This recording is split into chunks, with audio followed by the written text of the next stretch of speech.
General فیض حمید کا trial ہو سکتا ہے۔ پہلے مرحلے میں وہ کیسز جس میں عمران خان شریک جرم نہیں، اور دوسرا مرحلہ وہ کہ جس میں عمران خان اور جنرل فیض حمید نے مل کر سب کچھ کیا۔ اور اگر جس طرح اس وقت میں نے کہا کہ سپریم کورٹ میں سویلینز کے ملٹری ٹرائل رکوانے کے حوالے سے جو درخواستوں کی سماعت چل رہی ہے، اگر عدالت درخواستوں کو سماعت کے لیے منظور کر دیتی ہے تو پھر یقین مانے کہ صورتحال یکسر بدل سکتی ہے۔ اسی حوالے سے اگر آپ دیکھیں تو جو ہے وہ سماعت جاری ہے، اور آج بھی سماعت جاری تھی، لیکن اس حوالے سے میں آپ کو بتا دوں کہ 14 نومبر کی جو کال عمران خان نے سول نافرمانی کی دی ہے وہ بھی جنرل فیض حمید کے سے ہی جڑی ہوئی ہے۔ عمران خان ہر صورت پریشر ڈیولپ کر کے، بالخصوص انٹرنیشنل لیول پہ پریشر ڈیولپ کر کے جنرل فیض کے ٹرائل پر یا پھر خود کو اس ٹرائل سے بچانے کے لیے حتی الامکان کوشش کر رہے ہیں۔ اب 14 دسمبر کو ڈی چوک کے گمنام شہدا جو پتہ نہیں کہ کہاں ہیں، ان کے لیے دعا کی جائے گی، گرینڈ جرگہ ہوگا۔ پھر 15 دسمبر کو بیرون ممالک میں یعنی مختلف ممالک میں جہاں پی ٹی آئی کے چیپٹرز ہیں وہاں بھرپور احتجاج کیا جائے گا۔ مطلب کہ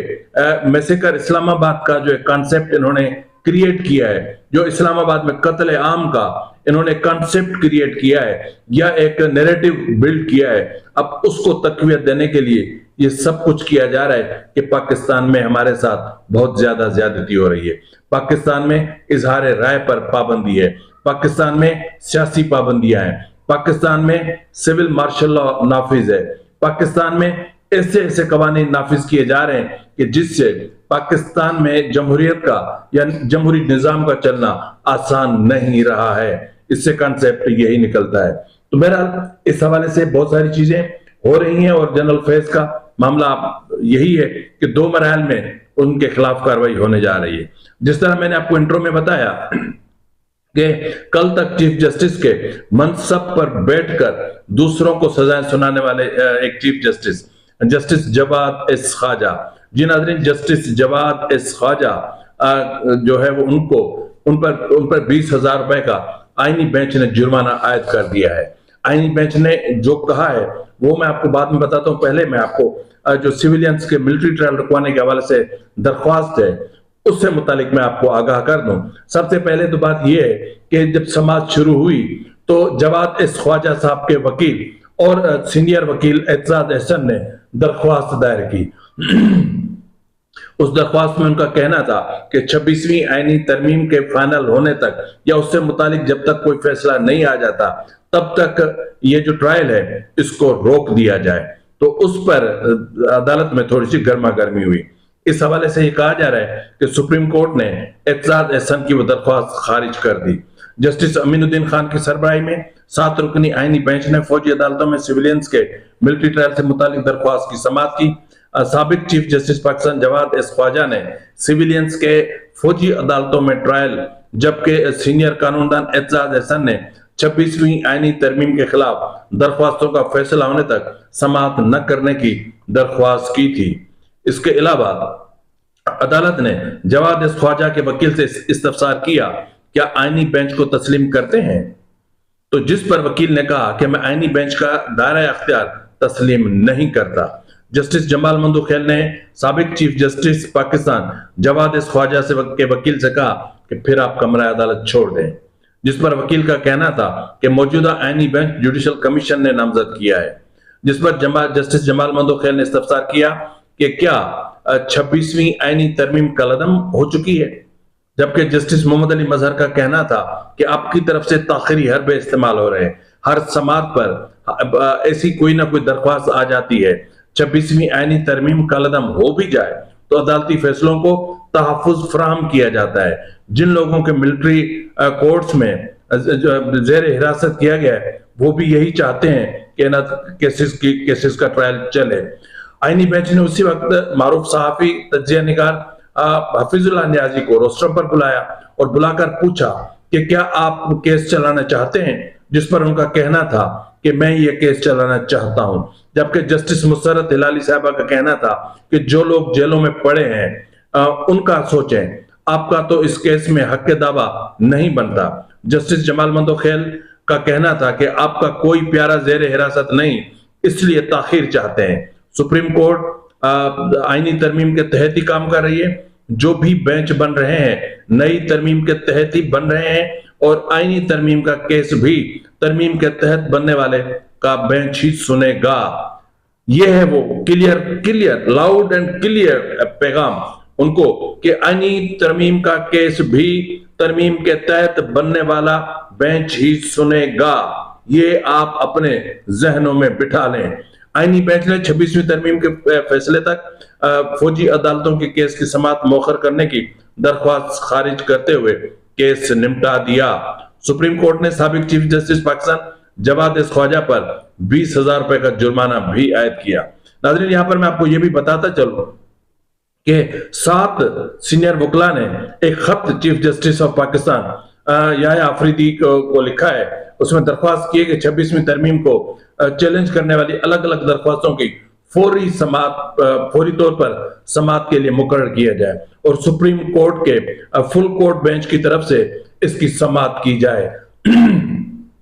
یہ میں متعدد پروگرام میں آپ کو کلیئر کٹ کہہ چکا ہوں کہ ایسا پاسبل نہیں ہے، فل کورٹ نہیں بیٹھ سکتا، اس لیے کہ چیف جسٹس جسٹس یحییٰ آفریدی 26ویں آئینی ترمیم کے بینیفیشری ہیں، اس لیے کہ 26ویں آئینی ترمیم کے تحت جسٹس منصور علی شاہ، جسٹس عائشہ ملک، جسٹس محمد علی مظہر سمیت 4-5 ججز جو سینیارٹی کے حساب سے،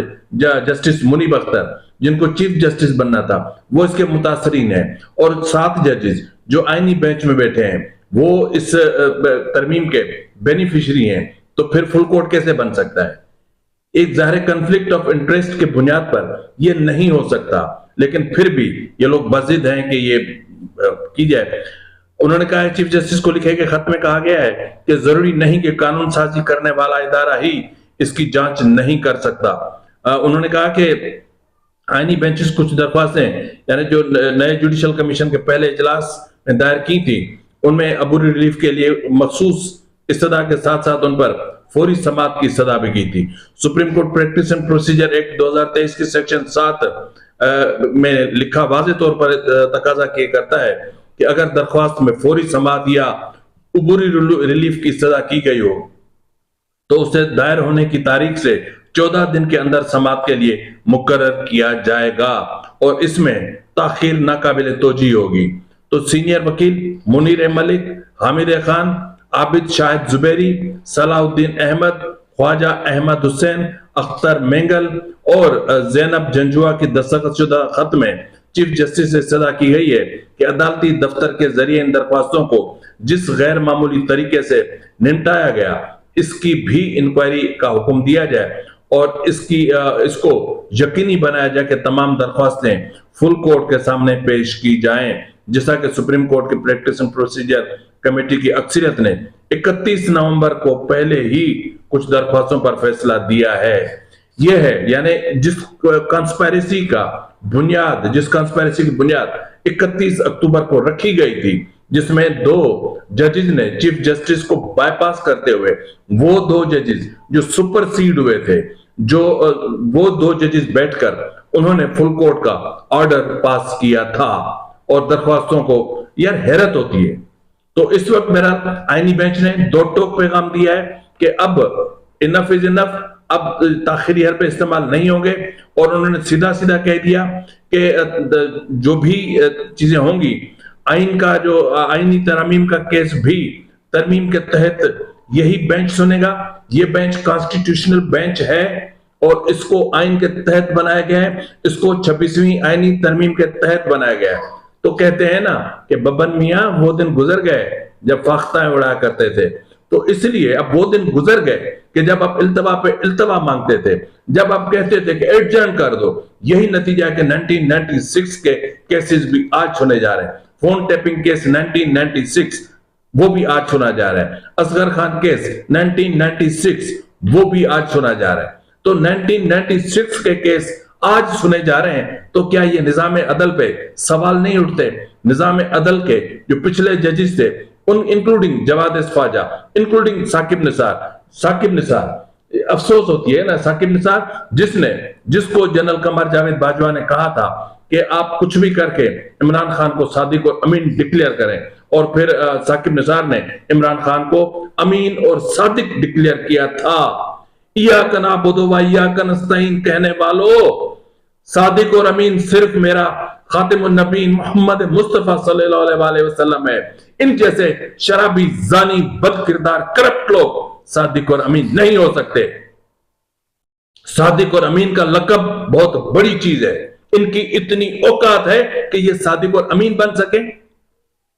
تو جنرل قمر جاوید باجوہ صاحب اب آپ تاریخ کا حصہ بن چکے ہیں، لیکن ایسی حرکتیں بار بار آپ کے سامنے آیا کریں گی۔ یہ حرکتیں یہ آپ کے سامنے آئیں گی، آپ کو ندامت سے آپ کی گردن جھک جانی چاہیے کہ آپ نے جوڈیشری کے ساتھ کیا کیا۔ تو بہرحال آج کا لاؤڈ اینڈ کلیئر میسج کہ اب چپ کر کے بیٹھ جاؤ، اور جس طریقے سے سسٹم چل رہا ہے چلنے دو، میرٹ پہ چلنے دو، پہلے جو آئے گا وہ ملے گی۔ یہ نہیں ہے کہ آپ درخواست دے دو گے اور فوراً چیف جسٹس اٹھیں گے اور فوراً فل کورٹ بن جائے گا اور فوراً 26ویں آئینی ترمیم رول بیک ہو جائے گی، فوراً چیف جسٹس یحییٰ آفریدی گھر چلے جائیں گے، فوراً منصور علی شاہ چیف جسٹس بن جائیں گے، اس کے بعد پھر منیب اختر چیف جسٹس بن جائیں گے، یا پھر دونوں ایک ساتھ کرسی بانٹ لیں گے اور دونوں چیف جسٹس بن کے ایک ہی کرسی پر بیٹھ جائیں گے۔ وہ دن گزر گئے۔ فی الوقت کے لیے اتنا ہی، ملتے ہیں اگلے پروگرام میں، تب تک اجازت دیجیے، فی امان اللہ۔